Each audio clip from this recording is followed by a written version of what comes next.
Karim, ça va? bienvenue. Tranquille. Karim, bienvenue. Ça va? Ouais, ça va. Nickel. Ouais. Hein? Je suis un peu... Ça va repousser? Ouais. Allez, bonne installation. Merci. Ça va Karim? Ça va? Ça va, merci. Hey! Ragazzo! Ciao, ciao. Come stai? Come stai?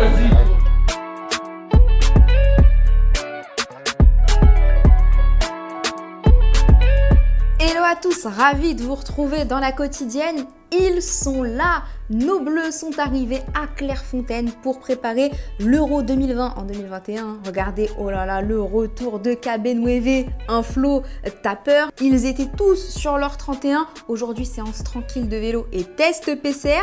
D'ailleurs, hier, qu'est-ce qu'il nous a fait Kiki Bap ? Eh bien, il allait se faire vacciner, il montre l'exemple. Hein. Alors, si même Kiki vous le dit, moi par contre, j'ai pas eu de pansement quand j'ai fait mon vaccin. C'est pas juste. Mais hier, il y a eu autre chose. C'est l'arrivée des espoirs. Eux aussi, ils ont un Euro à préparer. Sans Wesley Fofana et Adrien Truffert, forfait. Et sans Alban Lafont et Randal Kolo Muani qui vont disputer les barrages pour se maintenir en Ligue 1. Courage les gars. Outre-Manche, Gareth Southgate a dévoilé sa liste élargie des joueurs pour l'Euro. Il prend son temps, le Britannique, pas de Jamie Vardy, pas d'Eric Dyer.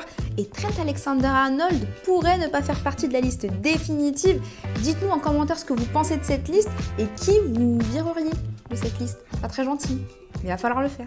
Sans transition, maintenant que les championnats sont finito, et les langues se délient et ça commence avec les coachs. Christophe Galtier nous apprend qu'il va quitter Lille après 4 saisons. Son futur ex-président Olivier Létang précise que ça ne se fera pas gratuitement puisqu'il reste une année de contrat à l'ancien Stéphanois.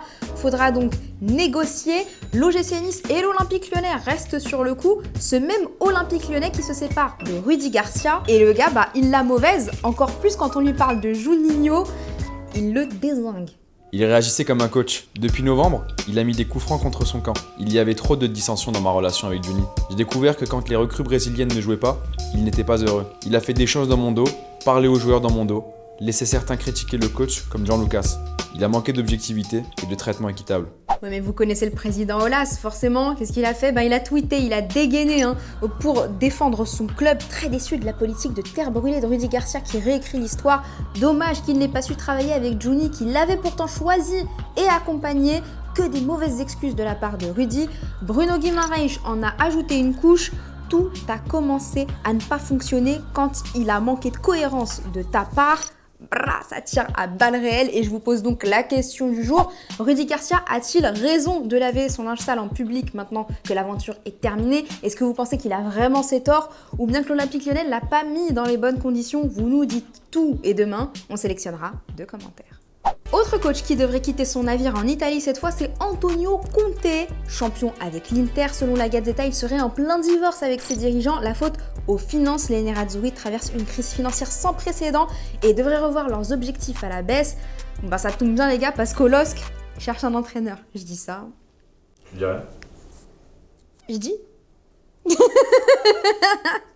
Allez, on passe au football vrai. En Libertadores, River Plate face à Fluminense. Un but 100% ex de Ligue 1. Fred cherche une solution, l'ancien de l'OL. Excellente passe D pour Néné. Et du gauche, c'est but.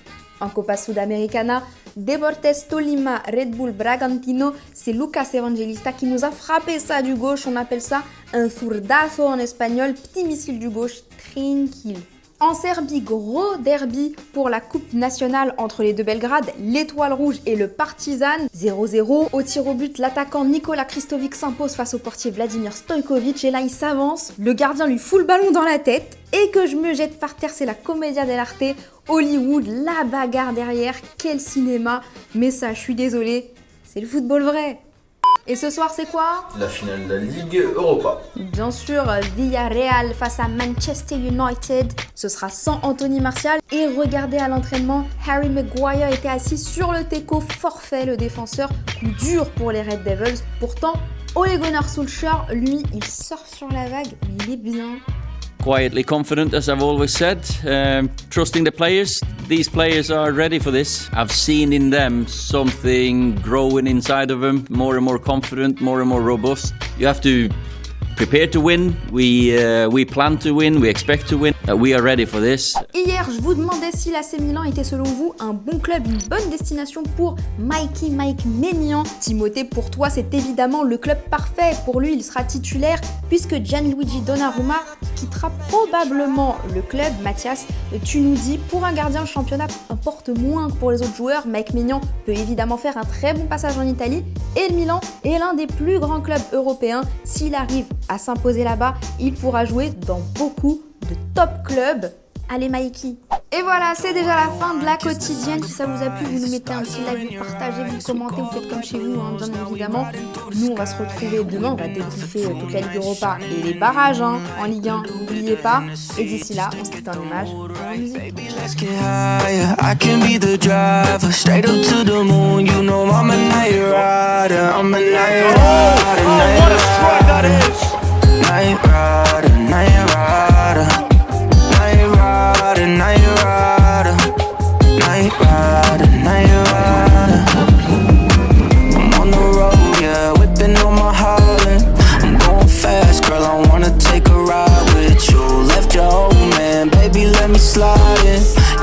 Et si tu veux en voir plus, t'as juste à cliquer ici, ouais, là, ou bien juste là.